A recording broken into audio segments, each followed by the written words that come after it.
আমি যখন শিশু, আমার বাবা মা ভোর 4টেই উঠে ভগবানের আরাধনা করতে গিয়ে ওই ভোরে ঘুম থেকে আমাকে কোলে বসিয়ে রাখতেন।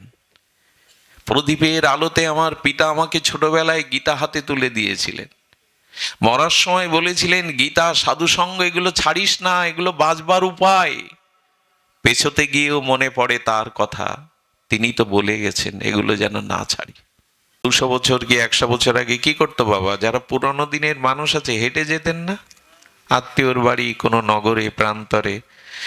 তারপরে এই জগৎ আমাদের সুবিধা দেখালো, হেঁটে যেতে দেরি হবে, কষ্ট হবে, সাইকেল নাও, বাইসাইকেল নাও। দেখুন, জগতে যত ভোগের সুবিধা বাড়াবেন, আপনি মনে করছেন এটা সুবিধা, কিন্তু তত বেশি অসুবিধা আপনি জড়িয়ে যাবেন। দৃষ্টান্ত শুনুন, ভালো লাগবে। সাইকেল হলো, আচ্ছা, হেঁটে যেতে গিয়ে টায়ার পাঞ্চার হয় তো? হেঁটে গিয়ে সাইকেল গর্তে পড়ে তো? উল্টে গিয়ে হাত পা কাটে তো? সাইকেলের সুবিধা মনে করলাম, কিন্তু ওতে অসুবিধা বেশি। আচ্ছা, সাইকেলে তো আরো দেরি লাগে, এবার মোটর সাইকেল, ওটা আরো বড় বিপদ। সাইকেলে পড়লে কিছুটা বাঁচলাম, কিন্তু মোটর সাইকেলে আপনি মনে করছেন সুবিধা বাড়াচ্ছেন, সুখ বাড়াচ্ছেন, আসলে ওর মধ্যে সুবিধা বাড়ানোর সাথে সাথে অসুবিধাটাও বাড়াচ্ছেন। এরপরে প্রাইভেট কার, এরপরে অমুক তমুক, ব্যক্তিগত বিমানও আছে অনেকের। আমরা সুবিধা বাড়াই মনে করি। সংসারে দুতলা বাড়ি হলে, সুন্দরী রমণী হলে, ছেলে ডাক্তার ইঞ্জিনিয়ার হলে, মেয়ের জামাই খুব বড় লোক হলে, সব বাড়ায়। এই যে সুখের বিষয়গুলো বাড়ায়, কিন্তু যত বাড়ায়, সুবিধা যত করতে যায়, 100 বছর আগে মানুষের এত রোগ শোক জ্বালা যন্ত্রণা এত ছিল না, এত যন্ত্রণা এত রোগ ছিল না। মানুষ জগতে যত সুবিধা ভোগ করতে চাইবে, ভোগ করতে চাইবে, তত রোগ এসে ধরবে। ভোগ যত করবেন, তত সমস্যা দেখা দেবে। সেই সবার জানা, এখানে 8 থেকে 80 বছর যারা এসেছেন সবাই জানেন, তবু আর একবার স্মরণ করিয়ে দিই। একবার একজন সন্ন্যাসী বনের মধ্যে কুঠির বেঁধে ভজন করতে লাগলো। ভজন করতে কি হয়, একটা কাপড় আর একটা গীতা। ওই কাপড়টা স্নান করে এসে পরে, তো বনের মধ্যে তো একটা বনের ইঁদুর এসে গীতার পৃষ্ঠা কাটে আর কাপড় কেটে দেয়। বলছে, এইভাবে আমি সন্ন্যাসী মানুষ, সর্বত্যাগী মানুষ, এইভাবে যদি ইঁদুর জ্বালাতন করতে থাকে, কাপড় পাবো কোথায়? গীতাটা কেটে দিলে পড়বোটা কি? গ্রামের এক লোককে ডেকে বলল, ইঁদুর হয়েছে, আজ জায়গা পায়নি। দেখুন, বিষয়ী মানুষের সঙ্গ করলে কি হয়। সাধু জানতে আসলে জানতে চেয়েছে এক বিষয়ী, ঘোর বিষয়ী সংসারী লোকের কাছে, বলো তো। বলে, এ তো খুব সহজ ব্যাপার বাবা, আমি একটা বিড়াল এনে দিই, বিড়াল পোষেন। বিড়াল পুষলে আর ইঁদুরের যন্ত্রণায় গীতাও কাটবে না, কাপড়ও কাটবে না। তো বলো, ভালো যুক্তি। এই দেখুন, আমরা যত সুবিধা বাড়াতে চাই, জগতে ভোগ বাড়াতে চাই, তত সমস্যা এসে। কিন্তু এইটা আমাদের ঠিক মনে প্রায়, কারণ যার যত বেশি আছে ওখানে দেখবেন যন্ত্রণা তত বেশি। এটা দেখবেন, মনে করি বাইরে দিয়ে মনে করি ওরা খুব সুখে আছে, ওদের যন্ত্রণাটা বেশি। তো বিড়াল আনা হলো। তো বিড়াল যখন ক্ষুধায় মিউ মিউ করে জঙ্গলের মধ্যে, সাধু ব্যক্তি বিড়ালের খাবার কোথায় পাবে? 2-4 দিন গ্রামের লোক দুধ দিয়ে যেতে লাগলো। সাধুর ওখানে তো আর মাছ মাংস দেবে না, তো প্রতিদিন কি দুধ চাওয়া যায়? প্রতিদিন কি দুধের আশায় বসে থাকা যায়? সেই বিষয়ী ব্যক্তি বলল, বাবা, গাভী তো আমাদের মাতা, গোমাতা, 36 কোটি দেবতার মধ্যে একটা গাভী পুষুন। শুরু হলো গাভী পোষা। তা গাভীরও তো খাদ্য জোগাতে হবে। গাভীর জন্য খড়কুটো আর কোথায় পাবে? আবার সেই বিষয়ী লোকের বিষয় যুক্তি, বাবা এক কাজ করেন, এই ক্ষেতটা আপনি যা কিছু দিয়েন, এই ক্ষেতটা আমি আপনার 2-3 বছর আপনার জন্য লিখে দিই। আপনি এতে ওই একটু ঘাস আমরাই করে দেব, আপনি একটু দেখভাল করবেন, তাতে ঘাস হবে, গাভীটাও খেতে পারবে। এই এই করতে করতে বেড়ে চললো। শেষে আর ওই ক্ষেত দেখতে গিয়ে, গাভী দেখতে গিয়ে, বিড়ালের চিন্তা করতে গিয়ে মালা থলে উঠলো ছিকেতে। ভজন উঠল ছিকেতে। সংসারে আমরা মনে করি এটা এটা হলে সুখ হবে, ওটা হলে সুখ হবে। জানেন, যারা খুব শিল্পপতি, 8-10টা কারখানার মালিক, কোটি কোটি টাকা আয়, 100-200 জন মানুষ খাটায়, ওরা রাত 2টোর সময় ছটপট করে, দামি খাটে ঘুম হয় না, ঘুমের বড়ি খেয়ে ঘুমাতে হয়। আর যারা 500 টাকার মাটির জোন দেওয়া মানুষ, ওদের ঘরে গিয়ে দেখুন একটা মাদুর বিছিয়ে নাক ডেকে পরমানন্দে ঘুমাচ্ছেন, ওর ঘুমের বড়ি লাগে না। আমরা সুখ পাবো বলে বাড়িয়ে চলি, কিন্তু যত সুবিধা বাড়াতে গেছে পৃথিবী, তত অসুবিধাগুলো এসে দাঁড়িয়েছে। হ্যাঁ, কত কষ্ট এখন মানুষের, তো শারীরিক পরিশ্রমও নাই। আরে আগে ন্যাশনাল টেলিভিশনটা ছাড়তে গেলে, চ্যানেল বদলাতে গেলে কি করতে হতো? খাটে বসে বসে টিভি দেখছেন, অন্য চ্যানেলে দিতে গেলে কি করতে হতো? উঠে গিয়ে চ্যানেল মোড়াতে হতো, অ্যান্টেনাটা এপাশ ওপাশ করতে হতো, ছবি আসছে না। এখন ডিশ এসে গেছে, আর এখন চ্যানেল মোড়াতে হবে না, হাতে কি থাকে? রিমোট থাকে। এত সুবিধা, এই সুবিধা ভোগ করতে গিয়েই করোনার আবির্ভাব হলো। সবসময় এসির মধ্যে, বাড়ির মধ্যে গাড়ি ঢুকবে, সিঁড়ি দিয়ে গাড়ি উপরে উঠবে, সে সিঁড়িটাও করা, নামবে না। যারা যত জগতের ভোগ আর বিষয় ভোগের মধ্যে নিমজ্জিত, বলে ভোগ করলে রোগ এসে দাঁড়াবে। এই জন্য সবসময় সুবিধা চাইতে যেও না। ভোগের পথে ওই যে ধ্যায়তে বিষয়ং পুংসা সংযত সঞ্জায়ত কামাত কামাত ক্রোধ বিজায়তে, এই যে মহাবাণী, গীতার 2য় অধ্যায়ে ভগবান এই সাংখ্যযোগে বলেছেন শ্লোকটি, এটার থেকেই ধীরে ধীরে আমাদের পতন আসে। আমি বলি কি, ওই কীট পতঙ্গগুলো, আচ্ছা কীট পতঙ্গগুলো আগুনের রূপ দেখে ঝাঁপ দিয়ে আগুনের মধ্যে গিয়ে পুড়ে মরল। আচ্ছা আগুনটা জ্বলছে, তার একটু দূরে যদি ওই আগুনের শিখাতে আলোতেও ঘুরতো, পুড়ে মরতো কি? কিন্তু আগুনের ভেতরে গেল তো। তো যেটুকু পেয়েছো, যেটুকু ভোগ হয়েছে, ওইটুকুতেই সন্তুষ্ট থাকো, আরো ভেতরে যেতে যেও না। কি হয় দেখবেন, আগুনের পাশে সব পোকাগুলো প্রদীপের আলোতে পুড়ে মরে থাকে না। যারা একটু দূরে ঘোরাঘোরাই করে, একটু আলোর, আগুন থেকে কিছুটা দূরত্বে ঘোরাফেরা করে, ওরা পুড়ে মরে না। এই জন্য ভোগ যেটুকু হয়েছে, যা পেয়েছে, ওতে সন্তুষ্ট থাকো, বাড়াতে যেও না।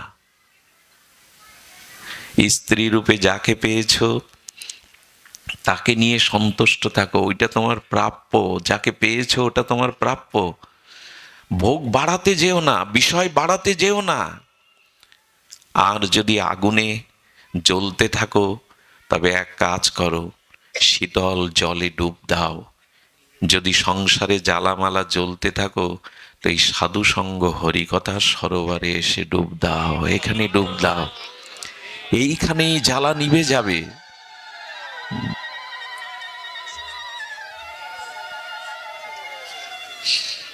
এইখানেই জ্বালা নিভে যাবে। কিন্তু আমাদের জ্বালা নিভছে না কেন জানেন? খুব ভালো করে ধ্যান দিন, কথাটি আজকের সার কথা।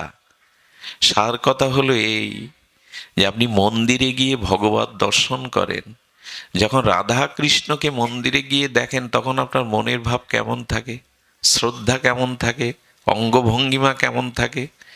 কিন্তু মন্দির থেকে বেরিয়ে বাইরে এসে ওই ভাবটা থাকে তো, থাকে কি? কিন্তু লক্ষ্য করুন তো, ভগবান কি শুধু মন্দিরে আছে? বরঞ্চ ওই রাজমিস্ত্রির তৈরি করা, কোনো মালিকের টাকায় তৈরি করা ইট কাঠ দিয়ে মন্দিরের থেকে শ্রেষ্ঠ মন্দির মানুষের দেহ মন্দির। এই দেহ মন্দিরেই ভগবান আছেন।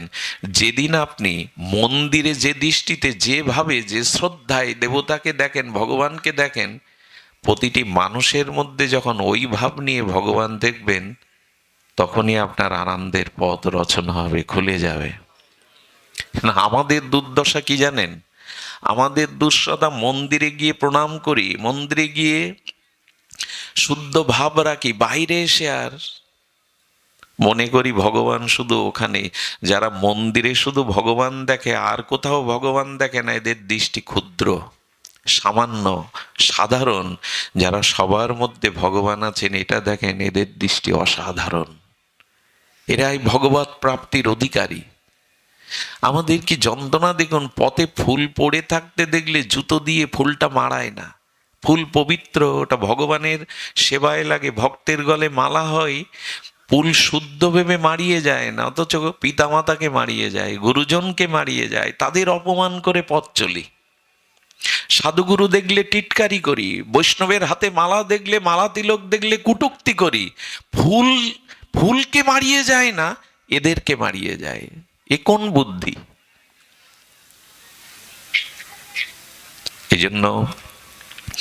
এই জন্য আমাদের দৃষ্টিটা উদার করতে হবে। একটা জিনিস বলি, অপরের ভালো যতদিন না দেখতে শুরু করবেন ততদিন আপনার ভালো হবে না। এই কথাটি আজ এখান থেকে লিখে নিয়ে যান হৃদয়ে। অপরের ভালো না দেখলে, অপরের ভালো না চাইলে আপনার ভালো হতে পারে না।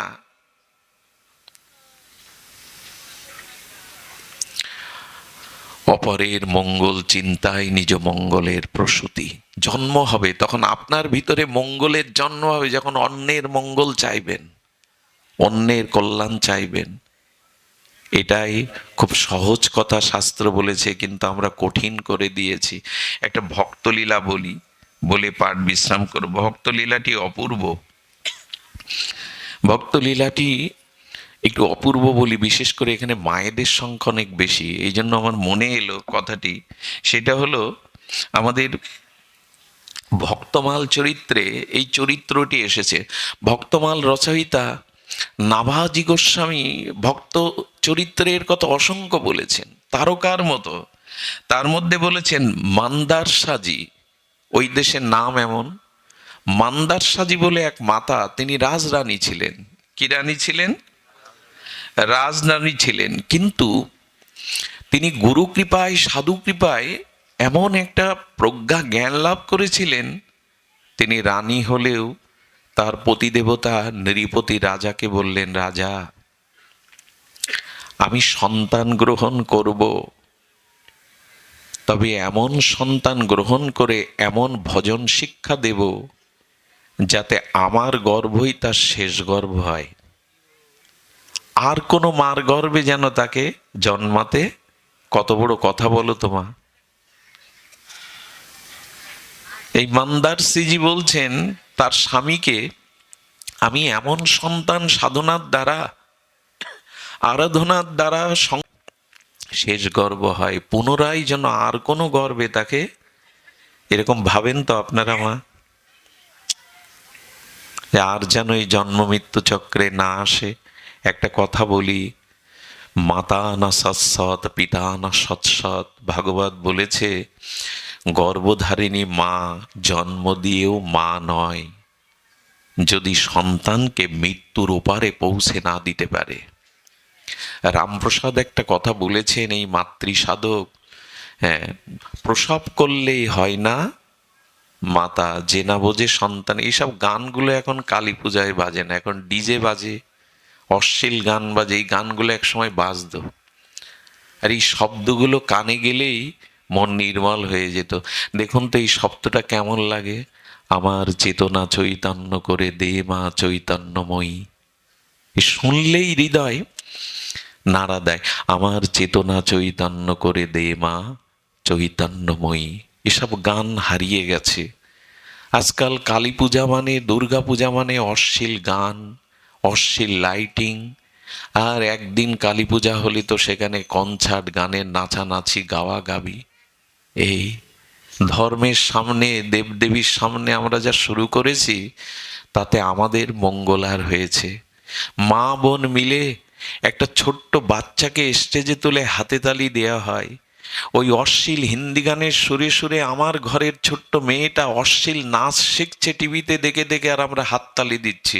কোথায় এই জাতির, কোথায় এই জাতির অধঃপতন হলে এটা হয়?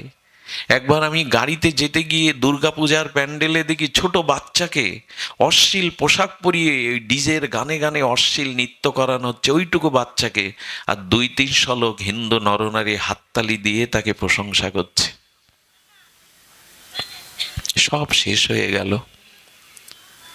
এই জন্য পূজা পার্বণের ক্ষেত্রগুলো অন্তত পবিত্র রাখুন। গান বাজনা দিন, ওটা সমাজে দরকার। খেলাধুলো, গান বাজনা, সংস্কৃতি না হলে সব নেশাগ্রস্ত হয়ে যাবে, ভুল পথে চলে যাবে। কিন্তু মায়ের সামনে এইসব করার অধিকার নেই আপনার আমার। জগৎ জননী মা ওই নিত্য অশ্লীল গান, কনসার্ট এইসব শুনতে আসে না জগতে। কে কাকে বোঝাবেন? কমিটির লোকজনই কি ভজন করে? যারা এই পূজা করছে তারা কি ভজন সাধন করে? তারা কি দীক্ষা শিক্ষা নিয়ে বুঝেছে যে ধর্ম কি বলেছে, গীতা ভাগবত কি বলেছে? তারা 10,000 লোক এক জায়গায় করতে পারলে এই কমিটি সার্থক হবে। তাই গান দাও, যা দাও, লোক জোগাড় করো। এসব দুর্দশার কথা বলি না, বলতে বলতে 9 বছর বয়স থেকে বলা শুরু করেছি, থামিনি, কিন্তু কাজ হয়নি। পাথরে ঢেলা ছুড়লে, পাহাড়ের গায়ে ঢেলা ছুড়লে মাটির ঢেলাটা গুঁড়ো হয়ে যায়, পাথরের কিছু হয় না। আমার এই কথাগুলো হয়তো আজকের সমাজে তাই কাজে লাগবে না। আমরা আমাদের ভোগ প্রবৃত্তি আনন্দ নিয়েই মেতে আছি, কিন্তু বুঝি না আনন্দ কোনটা। আজ বিদেশি অগ্রাসনে, বিদেশি সংস্কৃতির অগ্রাসনে শেষ হয়ে গেল। এখানে বসে আপনি ভাগবত শুনছেন, অথচ যারা আপনার সংসার চালাবে, যারা সংসারের হাল ধরবে, যারা পিতামাতার উদ্ধার করবে, তারা এখন ঘরে বসে মোবাইলে, নেটে নরকের পথে চলছে। আপনি এখানে বসে কি করবেন? ওরা রাস্তার ধারে, ব্রিজের উপরে, ওরা ঘরের মধ্যে বুঁদ হয়ে আছে। কারণ কি জানেন? ওদের সাধনার দ্বারা পৃথিবীতে আনিনি। ওদের গর্ভে থাকতে কোনো তপস্যা মা করেনি, হরিনাম ত্যাগ বৈরাগ্য করেনি। স্বামীর কাছ থেকে সন্তান গ্রহণের সময় পবিত্র চিন্তা, তপস্যা, শুদ্ধতা ছিল না। আর ছোটবেলা থেকে ওদের ঠাকুর ঘরে ভজন সাধন শিক্ষা দেয়নি। ওদের MA BA পাশ করাতে চেয়েছি, মাস্টার ডাক্তার করাতে চেয়েছি, মানুষ করতে চাইনি। মানুষ হওয়া এক কথা, ডাক্তার মাস্টার হওয়া আর এক কথা। এক মহাপুরুষের কাছে গেছেন, পেছনে দাঁড়িয়েছে হাত জোর করে। সেই মহাপুরুষ পেছনে একটু চোখে তাকিয়ে বললে, কিছু বলবি রে? হ্যাঁ ঠাকুর বলবো। বল। বললো, ঠাকুর আমার ছেলে, একমাত্র ছেলে। বললো, বাহ। বললো, তোর আনন্দের তো সীমা নেই, একমাত্র পুত্র, তাকে ডাক্তার করেছে, আর কি বলবি? বলে, ছেলেকে বিবাহ দিয়ে গেছি সুন্দরী দেখে। বলে, তোর আনন্দে তো আমার নাচতে ইচ্ছা করছে, আর কি বলবি? বলেন, ছেলে ঘালো ধাক্কা দিয়ে বের করে দিয়েছে, ভাত দেয় না। উনি খুব কঠোর স্বরে বললেন, ছেলেকে ডাক্তার করতে চেয়েছিলি, মানুষ করতে চাসনি। যদি মানুষ করতে চাইতিস তো কোনো সৎ মানুষের সাথে যুক্ত করে দিতেস। কত বড় আমাদের বুদ্ধি ভ্রষ্ট হয়ে গেছে। ছেলেটার অঙ্কে কাঁচা, তাই ভালো মাস্টার রাখি, 5,000 টাকা মাসে। গান শেখাতে চাই, তাই এই সঙ্গীতের শিক্ষক রাখি। ছেলেটা ক্রিকেট খেলতে ভালোবাসে, কোচার রাখি, ফুটবলের কোচ রাখি। কিন্তু মানুষ হওয়ার জন্য কোনো গুরুর কাছে পাঠায় না, ভগবত ভক্তির জন্য তাকে কোনো সাধুর কাছে পাঠায় না। এই হলো আমাদের বুদ্ধি। আর যা হওয়ার তাই হচ্ছে। এত কালী পূজা, এত লক্ষ্মী পূজা, এত দুর্গা পূজা, অথচ আমার ঘরের লক্ষ্মী কোডে দাঁড়িয়ে ধর্ম বাবা মাকে অস্বীকার করে বলছেন, ওর হাত ধরে আমি গাছতলায় থাকবো, তবু এই ধর্মে এই বাবা মার কাছে যাব না। কেমন লাগে দেখুন তো। ঘরের লক্ষ্মীকে শিক্ষা দিতে পারছেন না, ঘরের সরস্বতীকে রক্ষা করতে পারছেন না, হই হুল্লোড় করছেন অনেক। ওদের রক্ষা করতে গেলে বাড়িতে ধর্ম জ্ঞান দিতে হতো, ধর্ম চর্চা থাকতে হতো, গীতা ভাগবতের অনুশীলন হতে হতো। আমি যখন শিশু, আমার বাবা মা ভোর 4টেই উঠে ভগবানের আরাধনা করতে গিয়ে ওই ভোরে ঘুম থেকে আমাকে কোলে বসিয়ে রাখতেন। প্রদীপের আলোতে আমার পিতা আমাকে ছোটবেলায় গীতা হাতে তুলে দিয়েছিলেন। মরার সময় বলেছিলেন গীতা, সাধুসঙ্গ এগুলো ছাড়িস না, এগুলো বাঁচবার উপায়। পেছোতে গিয়েও মনে পড়ে তার কথা, তিনি তো বলে গেছেন এগুলো যেন না ছাড়ি। ঘরে মন্দির তৈরি করুন, সংসারটাই মন্দির করুন। ওইখান থেকেই তারা যে শিক্ষা পাবে। এপিজে আব্দুল কালাম, ভারতের প্রাক্তন প্রেসিডেন্ট, এই বিশ্ব নন্দিত পরমাণু বিজ্ঞানী এপিজে আব্দুল কালামের নাম শুনতে দেবতার মতো এই মানুষটা, এত বড় বৈজ্ঞানিক, মরে যাওয়ার পরে কিছু গ্রন্থ ছাড়া তার কাছে আর কিছু পাওয়া যায়নি। বিবাহ করেননি সারা জীবন, শিশুদের ভালোবাসতেন, মানুষের জ্ঞান দানের ব্রত নিয়েছিলেন। ইনি বলে গিয়েছিলেন পৃথিবীতে 100টা বিদ্যালয়ের থেকে 1000 ভালো শিক্ষকের থেকে আরো বেশি শিক্ষক, বেশি বড় বিদ্যালয় নিজের মা। মা কাকে বলে জানেন? সন্তানকে মেপে দেয়, যে কেমন হবে, যে মেপে দেয় তাকে বলে মা। সব নষ্ট হয়ে গেছে। সন্তানটা এর ওর মাংস ছিঁড়ে নেয়, চোখ ছিঁড়ে নেয়, এর ওর চুল ধরে টানে খেলতে গিয়ে। মায়ের শান্তি নেই, লোকের কাছে, পাড়া প্রতিবেশীর কাছে কষ্ট শুনতে হয়। কেন জানেন? গর্ভাবস্থায় যে মা টেলিভিশন দেখে, ওই যে মারামারির সিনগুলো দেখে, হিন্দি ছবিগুলো দেখে, ওই সন্তানটা ওই স্বভাব পেয়েছে। কাকে বোঝাবেন যে সাধনা ছাড়া, তপস্যা ছাড়া সুসন্তান হয় না? এই জন্য বাড়িতেই ধর্মচর্চা, অনুশীলন ছোটবেলা থেকে করুন, নালে পথ পাওয়া যাবে না। আগামী যে দিন আসছে, এদের উপরে ভাত দিয়ে এই সমাজ, এই জাতি বাঁচতে পারবে না। এদেরকে গড়ে তুলুন। আমাকে একজন খুব মরমী জ্ঞানী ব্যক্তি বলেন, মঙ্গল, তুমি যেভাবে ছুটছো এর মধ্যেই অসুস্থ হয়ে গেছো, কবে মরে পড়ে থাকবে। কাউকে গড়ে যেতে পারছো তো? তোমার জায়গায় বসে এরকম দুটো কথা বলবে? কোথায় তারা? আজ আমরা ডাক্তার করতে চাইছি, মাস্টার করতে চাইছি, সন্তানকে চরিত্রবান সাধু করতে চাইছি না, ত্যাগী সন্ন্যাসী করতে চাইছি না। এ সমাজের জন্য আমাদের দায়ভার কোথায়? সুধীবৃন্দ, তো সেই মা কি বললেন? মন্দারজি মা বলছেন যে দেখো, আমি এমন সন্তান গর্ভে আনবো যাকে আর দিতে না। ইনি অজামিল। কয়েকজন সাধু তার বাড়ি গেছে যে সময় অজামিল বাড়ি ছিল না, চুরি ডাকাতি করতে গেছে।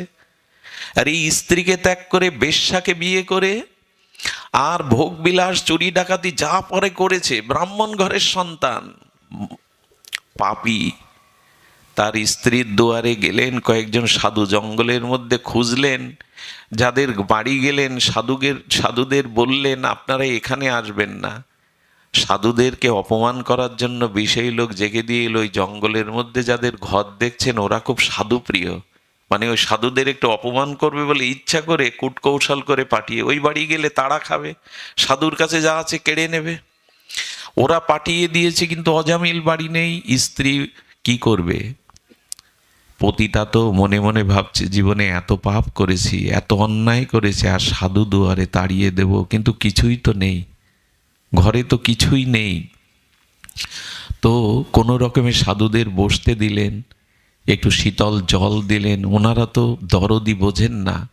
শেষে অজামিল এসে তিরস্কার করতে লাগলো, বলল দেখো, আমি তোমাদেরকে ছেড়ে দিতাম না, কেড়ে নিতাম, কিন্তু আমার দুয়ারে এসেছো, স্ত্রী বারবার আমাকে অনুরোধ করছে, তাই তোমাদের আমি কিছু বললাম না, তাড়াতাড়ি কেটে পড়ো। ওই জল পান করে সাধুরা বলল, ঘরে যখন এলাম, একটু শীতল জল যখন তার স্ত্রীর কাছ থেকে পেলাম, সাধু কাকে বলে দেখুন, এরকম অপমানের পরেও বলছেন এদের তো একটা মঙ্গল করে যেতে হবে, একটা আশীর্বাদ দিয়ে যেতে হবে। সাধু কাকে বলে? যারা অপরের কল্যাণের জন্য নিজের জীবন যৌবন বিলিয়ে দিয়েছে। বলল মা তুমি গর্ভবতী, তা আমরা একটা অনুরোধ করে যাই, আশীর্বাদ করে যাই, ওই ছেলেটা জন্ম নিলে ওর নাম রেখো নারায়ণ। আর এই নারায়ণ বলাতেই মৃত্যুর সময় যমদূতটাও ফিরে গিয়ে বিষ্ণুদূত বাঁচিয়ে দিয়েছিল অজামিলকে।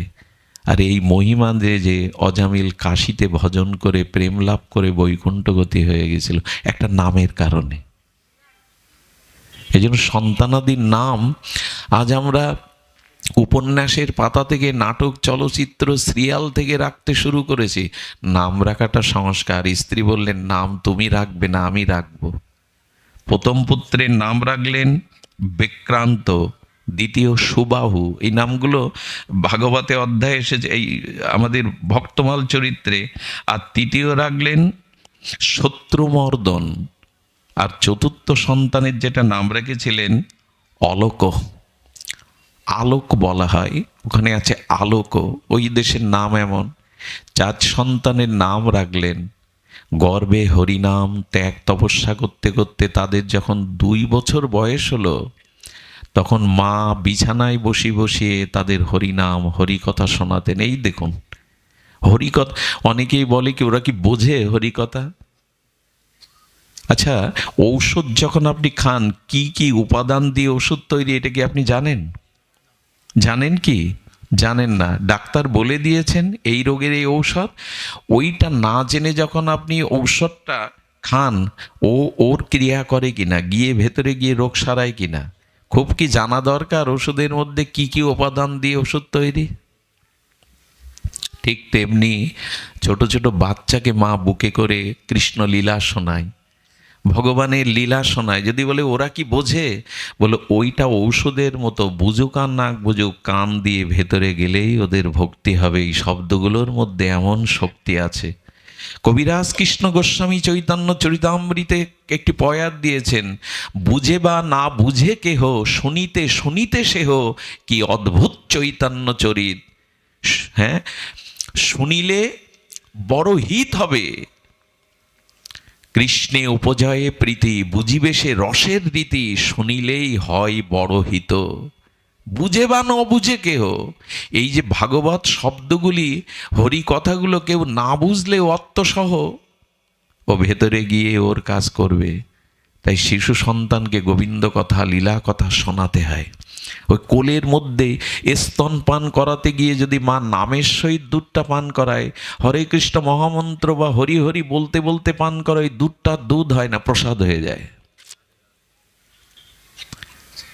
এসবগুলো ঠাকুমা দিদিমা ওদের বোঝানো হতো না, ওরা এটা বুঝেছিল। ওরা এত সাধুসঙ্গ, এত শাস্ত্রপাঠ কীর্তনে না গেলেও ওরা বুঝতো আমার আচরণের প্রভাব পড়বে। আমরা এখন বুঝেই গেছি। আর আমরা এখন বুঝি বেশি, নিতে চাই না। যে ভরা পাত্রে জল আনতে গেলে নিতে পারবেন? যে পাত্র ভরা, তাতে কিছু দিতে গেলে কি হবে? উপচে পড়ে। আমি কম বুঝি? ওই ঠান্ডায় বসে বসে কে কোথা থেকে বকবক করছে তাই শুনতে হবে আমাকে? আমি কম বুঝি? আমি লেখাপড়া কম জানি? আমার জ্ঞান কম আছে? আমার বিবেক কম আছে? এই ভরা পাত্রে নিবে কি তুমি? পাত্রই যদি ভরা থাকে তো দিতে গেলে উপচে পড়ে যাবে। এইসব যুক্তি তর্ক কুতর্ক রেখে সরল হন। আর জীবনে ওদেরকে এই পথ দিতে শুরু করুন। ওই 4 সন্তানকে বসিয়ে ওই ওই ওই বয়সেই তাদের বলতো, তোমার নাম বিক্রান্ত না, তোমার নাম সুবাহু না, তোমার নাম আলোক না, তোমাদের কোনো নাম নেই। এই দেহ তোমরা নাও, এই রক্ত মাংসের দেহ তোমরা নাও, তোমরা স্বরূপ, তোমরা আত্মা, তোমরা ভগবানের দাস। 2 বছরে সন্তানদেরকে এই জ্ঞান দিচ্ছেন। তোমরা দেহ নও, তোমরা এই রক্ত মাংসের পিণ্ড নও, তোমরা গোবিন্দের দাস, তোমরা গৌরের দাস, তোমরা ভগবানের দাস। এই দেহটা পোশাক মাত্র। এইভাবে ওদের জ্ঞান দিচ্ছেন, স্বরূপের চিন্তা দিচ্ছেন। এভাবে উপদেশ তাদের দিতে দিতে, কানে হরিনাম দিতে দিতে, ভগবত কথা শোনাতে শোনাতে, আর এই উপদেশ দিতে দিতে তাদের ভিতরে একটা জিনিস বলি, ভক্তি যদি বা তাদের আদর্শ জ্ঞান যদি দিতে হয় শিশুকালে দেন, পরে গেলে আর কাজে লাগবে না। একথা কার না জানা? মাটি যখন নরম থাকে তখন কুমোর কি করতে পারে? হাড়িও গড়াতে পারে, সরাও গড়াতে পারে। ওই মাটি রৌদ্রে শুকিয়ে গেলে আর হাড়ি কড়া গড়ানো যাবে না। শিশুকালে প্রভাবটা পড়ে সন্তানের মনের ওপরে, স্বভাবের ওপরে প্রভাব পড়ে, পরে আর এই প্রভাব পড়ে না। এই জন্য প্রহ্লাদ মহারাজ বলেছেন, কৌমারান আসাহারিত প্রাজ্ঞ ভাগবত ধর্মান। যদি ধর্ম করতে হয় শিশুকাল থেকে, কৈশোরকাল থেকে শুরু করো, পরে আর এটা হয় না। পরে আর একবার শ্বাস থেকে উঠে আসলে ও আর বদলানো যায় না। শ্বাসে যেমন পড়বে ঢালাইটা তেমন হবে, পরে আর আঁকাবাঁকা করতে পারবে না। শিশুকালেই থেকে শেখাও। কেমন জানেন? নামদেব, এই বিখ্যাত মহাপুরুষ নামদেব তখন 5 বছর বয়স। তার পিতা কার্যান্তরে যাওয়াই বলল, ঠাকুর ঘরে ঠাকুরকে 1 গ্লাস করে দুগ্ধ সেবা দিস, ঠিক করে দিস, আমি 3 দিন বাদে ফিরব। ধ্যান দিয়ে শুনুন। ওই নামদেব জন্মেই ছোটবেলা থেকে ভগবতের অনুসারী, পিতামাতা শিক্ষা দিয়েছেন। গরম দুধ তুলসী পাতা দিয়ে বলছে, বিট্টল খাও, বিট্টল খাও। আমি মন্ত্র জানি না, আমি মন্ত্র জানি না। দরজা বন্ধ করে দিয়েছে যে আমি সামনে থাকলে খাবে না। দরজা বন্ধ করে অনেকক্ষণ পরে ঘরে গিয়ে দেখে দুগ্ধের গ্লাস, দুগ্ধ গ্লাসে আছে, পাননি। বলো, ঠাকুর আমি শিশু বলে, আমি মন্ত্র জানি না বলে, আমি তোমার উপাসনা পদ্ধতি জানি না বলে খাবে না? বাবা বলে গেছে, বাবার কাছে কি মুখ দেখাবো বলো তো? তুমি যদি না পাও আমি বাবাকে কি মুখ দেখাবো? দয়া করে খাও। যখন বারবার বলছে, ওনাকে বলছে, শোনো, যদি না খাও এই হাক তুলে তোমার মাথা ফাটিয়ে। শিশু তো, আর ভগবানের এই সরলতা ভালো লাগে, পাণ্ডিত্য ভালো লাগে না ভগবানের। তারপরে যখন হাক উতিয়েও বিগ্রহ সাড়া দেয়নি, তখন ঘর থেকে 5 বছরের ছেলে একটা ধারালো ছুরি এনেছে। দেখো ঠাকুর, এই আমি গলায় দিলাম, নকল না, আমি নাটক করছি না, আমি বাবার কাছে মুখ দেখাতে পারবো না। গলায় যেই ছুরি সত্যি সত্যি টানবে, ভগবান প্রকাট হয়ে হাত জড়িয়ে ধরেছে নামদেবের। ওরে মরবি কেন রে? বলে, এত দেরি করে এলে, আমি বলছিলাম তোমার কানে যায়নি, আমি বাবাকে কি বলবো বলো তো? 1 হাতে ছুরি ধরেছেন আর 1 হাত দিয়ে ডকডক করে তার গরম দুধ খেলেন। বলেন, কাউকে বলিস না। শিশু মনে যা কিছু ওদের সংস্কার দেবেন, ওটাই ওদের ভবিষ্যৎ জীবনের ভিত হয়ে যাবে। পরে আর হয় না, পরে হয় না। মাটিটা শক্ত হয়ে গেলে কুমোর আর মনের মতো গড়তে পারে না, নরম থাকতে হয়। আমরা ধর্মকর্ম মানে মনে করি বুড়ো বয়সের বিষয়। হিন্দু ধর্মের মানুষ তো অন্তত তাই মনে করে, আগে ভোগ শোক করে নাও। সন্তানদের কি শিক্ষা দেই জানো? 3টে শিক্ষা। হ্যাঁ, লেখাপড়া শিখে চাকরি বাকরি করে টাকা রোজগার করো, ভালো মন্দ খাও আর মরো। আমরা শিক্ষা দেই কি? লেখাপড়া শেখো, টাকা রোজগার করো, ভালো মন্দ খেয়ে মরো। এই হলো আমাদের শিক্ষা। আমরা বাঁচবার শিক্ষা ওদের দেই না। টাকা রোজগার করলেই কি জীবন শান্তি হয়? পরকালে শান্তি পাওয়া যায়? হ্যাঁ, চাকরি বাকরি করুক, টাকা পয়সা রোজগার করুক, কিন্তু জগতের ধন সাথে যাবে না।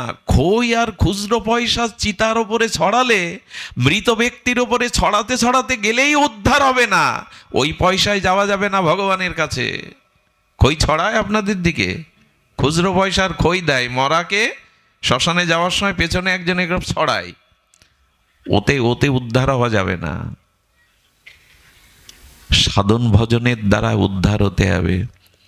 এই জন্য শিক্ষা কি দেই না? লেখাপড়া শিখে টাকা রোজগার করো, ভালো মন্দ খাও, বেড়াও চাড়াও আর মরো। কিন্তু এই মা কি শিক্ষা দিচ্ছেন? ভোগ নয়, ত্যাগেই শান্তি। তোমরা রক্ত মাংসের মানুষ নও, পিণ্ড নও, তোমরা ভগবানের চিৎকন অংশ। মাময়ী বাংশ জীবলোক জীবভূত সনাতন। সত্যিই তো আমরা অমৃতের পুত্র, সত্যিই আমরা ভগবানের অংশ। আমরা এই রক্ত মাংসের দেহে আমাদের পরিচয় নয়। সুধীজন, এই জন্য মা তখন বললেন। আর তারা যখন কিশোর বয়সে, তখন কি করলেন জানেন?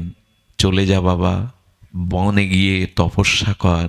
শিশু বয়সেই মা তাদের পাঠিয়ে দিল আশ্রমে মুনির কাছে। ওরা পিতামাতাকে প্রণাম করে চলে গেল। 4র্থ সন্তান আলোককে রাজা বলল, দেখো, এর নাম আমি রাখবো, তুমি না। আর তোমার কাছে আমার বিশেষ অনুরোধ, 3 সন্তানকে তুমি সাধু সন্ন্যাসী করে পাঠিয়েছ, কিন্তু এই রাজ পরিবার পরম্পরা রক্ষার জন্য ওকে আমি বিষয় শিক্ষা দিয়ে এই রাজত্বে বসাবো। স্ত্রী আর আপত্তি করতে পারলেন না। তাকে যখন রাজা করলেন, এর যখন 50 পুড়ে গেল, তখন রাজা রানী এই সন্তানের উপর রাজ্যভার দিয়ে তপবনে গিয়ে তপস্যা করলো। একটা বিশেষ অনুরোধ করি আপনাদের কাছে, যারা 50 পেরিয়ে গেছেন, যাদের সন্তানাদি একটু হাল ধরতে শিখেছে, দয়া করে নিজের উদ্ধারের, নিজের কল্যাণের পথে চলুন। সন্ন্যাস নিতে বলছি না আপনাকে, তীর্থে যেতে বলছি না, কিন্তু ঘরের খবরদারি, ঘরের নজরদারি বাদ দিয়ে, ঘরের কে কি করলো, কে কি বললো, সংসারী না হয়ে বসে বসে জপ করতে থাকুন, সদ্গ্রন্থ পড়তে থাকুন, সাধু সঙ্গে যেতে থাকুন। কিন্তু আমাদের দুর্দশা কি জানেন? যত বুড়ো বুড়ি হয়, কিছু মনে করবেন না, তত বেশি সংসারী হয়, তত বেশি সংসারী হয়। এক মা আমার কাছে কাঁদে আর বলে, বাবা শাশুড়ি মনের মতো না। বলে কেন? তো বলে, আপনার ছেলে যদি আমার কাছে কোনো প্যাকেটে এনে কিছু দেয়, 10 বার জিজ্ঞাসা করে, বৌমা থলেতে কি আনলো খোকা? এইটা খুব দরকার এখন বলার। ওই দিকে আপনার দৃষ্টি কেন? এইবার ছাড়ুন, একদিন তো ছাড়তে হবে, এইবার ছাড়ুন। এই জন্য একটু ছেলে মেয়ে বড় হলে আমাদের 4টে আশ্রম জানেন তো? ব্রহ্মচর্য, গারস্থ, বানপ্রস্থ, সন্ন্যাস। 50 পেরিয়ে গেল মানে ডাক আসছে আপনার ভগবানের। এবার প্রস্তুত নিন, এবার গুছিয়ে নিন। আমরা তখন আবার বেশি পাতাই গোছানোর বদলে। ডাক আসে, চুল পাকে কানের পাশে, আমরা চুল কালি করি। ভগবানের ডাক আর নোটিশ বলি, আমি কম চালাক? তুমি আমার চুল পাকা করছো, ডাক দিচ্ছ, কিন্তু আমি রাজি নই, আমি চুল কালি করবো 80 টাকা দিয়ে। চোখে দেখতে পায় না কি আছে, শঙ্কর নেত্রালয়ে ব্যাঙ্গালোরে গিয়ে চোখ দেখিয়ে পাওয়ার নেব। কিন্তু ডাক যে আসছে, ভগবান যে বলছে চলে আসবার কথা, প্রস্তুতি নেই। এই জন্য রাজা রানী চলে গেলেন, ওই আলোককে রেখে চলে গেলেন। আলোক রাজত্ব করতে লাগলো, আলোক রাজত্ব করতে লাগলো। ওরা বনে গিয়ে, আমি গল্প শোনাতে আসেনি, এই 4-5 ঘন্টার পথ পেরিয়ে আপনাদের এই শীতের রাত্রে গল্প শোনাচ্ছি না, এটা ভক্তমাল চরিত্রে আপনারা দেখে নেবেন। মন্দার সাজির এই চরিত্র বড় বিরল। আর এইভাবে বছরের পর বছর তপস্যা করতে করতে একদিন ওই রাজা রানী পিতামাতা জঙ্গলের মধ্যে গাছতলায় তপস্যায় রত তারা, কিন্তু 3 জন যুবক এলো। যুবক এসে তাদের প্রদক্ষিণ করে প্রণাম করছে। এই মান্দার সাজি মাতাজি জিজ্ঞাসা করছে, তোমরা কোন গুরুদেবের শিষ্য? ভক্তরা জাগতিক পরিচয় জিজ্ঞাসা করে না। যেমন আমি যদি আপনাকে দেখি কি বলি, ভালো আছেন? আপনি কি বলেন? ভালো আছি বা ভালো যাচ্ছে, এরকম সব মিথ্যা কথা। কেউ ভালো নেই। জিজ্ঞাসা করা উচিত কি ছিল জানেন? যেটা সাধুরা জিজ্ঞাসা করে, ভালো আছো, কেমন আছো। এইগুলো ঠিক আমাদের বৈদিক সনাতন সভ্যতায় ছিল না। হ্যাঁ, নমস্কার দিতে পারেন, নমস্তে দিতে পারেন, বৈষ্ণব হলে জয় রাধে দিতে পারেন, সৎসঙ্গী হলে জয় গুরু দিতে পারেন, মহাপ্রভুর ভক্ত হলে জয় মহাপ্রভু কি জয় নিতাই দিতে পারেন। এগুলো ভগবানের নামটাও হয়, অন্যকেও শোনানো হয়, এটা আমাদের রীতি। কিন্তু আগেকার সাধুরা কি জিজ্ঞাসা করতো জানেন? ভজন কুশল তো? শব্দটা আর একবার শুনুন, ভজন কুশল তো, মানে আপনি ভজনের মধ্যে আছেন তো? এগুলো আজও সাধুরা জিজ্ঞাসা করে। বৃন্দাবনে গেলে ভজন কুশল তো, দেখুন শব্দটা কত মার্মিক। তুমি মনে করিয়ে দেয়, তুমি যে জন্য জগতে এসেছিলে ভজনে আছো তো? তো পিতামাতা জিজ্ঞাসা করছে, তোমরা কোন গুরুদেবের শিষ্য? এই জটা জুটো তেজদীপ্ত 3 যুবক প্রণাম করে বললেন, আমরা মন্দার মাতাজির শিষ্য। মানে ওই যে সন্তানকে পাঠিয়েছিলেন, ওরাই প্রণাম করছে। বললেন, মা চিনতে পারো? তোমার আদর্শ ত্যাগ বৈরাগ্যে আজ সাধু হয়েছি, জটা জুটো তেজস্বী মূর্তি। মা আশীর্বাদ করলেন, আমি ধন্য, আমার গর্ভেই তোমরা এসেছো। তো এক কাজ করো, তোমাদের আর এক ভাই, এই দেখুন মা কাকে বলে, যারা সন্তানকে মৃত্যুর উপরে পৌঁছে দিতে পারে, এরাই পিতামাতা। জন্ম দিয়েও মাতা হওয়া যায় না যদি সন্তানকে এই অভিশাপ মৃত্যুর পরপরে না নিয়ে যাওয়া হয়। সুধীজন, আমার মা অন্তত আমাকে বাধা দেননি। প্রতিটি রাত এইভাবে জাগতে জাগতে প্রেশার হয়ে গেছে, শরীর অসুস্থ, যে কোনো সময় অসুবিধা হতে পারে, একদিনও বলেনি আজ যাস না। বারান্দায় পড়ে থাকে, কখন আমার ছেলে ফিরবে। ভোর হয়ে যায়, রাত 4টে বেজে যায়, এই জেতের ভোর হয়ে যাবে, বারান্দায় পড়ে থাকে শীতে, কখন বিল্বমঙ্গল আসবে। গেলেই দরজাটা খুলে দেয়, গ্রিলটা খুলে দেয়, অঙ্গে কাপড় থাকে না মাঝে মাঝে, তখন কাঁদি, মা আর কেউ অপেক্ষা করবে তো, তুমি চলে গেলে কেউ থাকবে না বারান্দায়। এইভাবে মা যদি ভক্তিপরায়ণা না হয়, সন্তানরা প্রায় এগোতে পারে না। দেখবেন মা মরে গেলে বাবারা সন্তান মানুষ করতে পারে না, খুব বেশি পারে না, কিন্তু বাবা মরে গেলে মা ভিক্ষা করেও সন্তানকে লালন পালন করতে পারে। যার মা ভক্তিপথের যাত্রী, সন্তানদের মধ্যে এটা, এই জন্য মা মেপে দেয়। পৃথিবী বারবার কাঁদছে, পৃথিবী বারবার বলছে দেখো এয়ারপোর্ট ছাড়া বিমান লাভে না, স্টেশন ছাড়া ট্রেন থামে না, ভালো গর্ব ছাড়া ভালো মহাপুরুষ জন্মায় না। ভালো মা দাও, একটা ভালো মা দাও, একটা জাতিকে উদ্ধার করবে এক বিবেকানন্দ। একটা ভালো মা দাও। আজ ভালো সন্তান আসতে পারছে না, ভালো গর্ব পাচ্ছে না, তারা কৌশল্যাকে পাচ্ছে না, দেবকীকে পাচ্ছে না যে কৃষ্ণ রাম নেমে আসবে। এয়ারপোর্ট ছাড়া বিমান যেখানে সেখানে লাভে না। ভালো মাই নাই, নাই এমন নয়, যাদের আছে তারা সন্তানকে পালন, এই জন্য মা প্রয়োজন। বললেন দেখ তোদের এক ভাই আলোক রাজত্বে বসে হয়তো ভজন বলে গেছে, তোদের আদেশ তোরা ওই ভাইকে উদ্ধার করে, এই জন্য একজনকে রেখে গেছে, তাকে উদ্ধারের চিন্তা করছে এই বনে বসে, তোরা তাকে উদ্ধার করিস। বড় পুত্র সুবাহুকে বললেন, সুবাহু তোমার উপরে আমার নির্দেশ, আমার আলোককে তুমি ভক্তিপথের যাত্রী করো, তাকে উদ্ধারের পথ রচনা করো। কি করেছিল জানেন? ওই মা বাবা আসার সময় আলোকের হাতে একটা আংটি পরিয়ে দিয়েছিল, আর বলেছিল সংসারে যদি কখনো খুব কষ্ট দুঃখ ভার না বইতে পারো, এ আংটির তলে একটা ছোট্ট কাগজ রেখে গেলাম, সেদিন খুলে দেখো উত্তর পাবে, মীমাংসা পাবে। আলোকের হাতে ওই আংটিটা পরিয়ে মা চলে গিয়েছিল। এই আমাদের মান্দার সাজি, তিনি দিয়ে গিয়েছিলেন আংটিটা, ও খোলেনি, কারণ ও রাজ্যে ভালোই সুখে ছিল। এই সুবাহ এলো, এসে পরিচয় দিল, আমি তোমার বড় ভ্রাতা। বললেন তোমাকে ভজন পথে আসতে হবে, তোমাকে উদ্ধারের চেষ্টা করতে হবে, কিন্তু কি জানেন, একবার যে বিষয় ভোগে মেতে থাকে তার আর ভাগবত উপদেশ ভালো লাগে না। কি বলল জানেন? তুমি যা বলছো ওটা আমার মনে ধরছে না। এই যেমন অনেকেই আছে পাশ দিয়ে চলে যাবে, বলে কি এমন বক বক শুনবো, হ্যাঁ এ কথা কি জানে না কেউ, এরকম লোকও আছে বলার। তার মানে কি, পূর্বজন্মের কোনো সুসংস্কার না থাকলে হরিকথা সাধুকথায় তার রুচি হয় না। সবাই কি এ কথা ভেবে বসে শোনে? বরঞ্চ উল্টো বলি, তুমি যা বললে ও আমার ঠিক মনে ধরলো না, ধরবে না তো।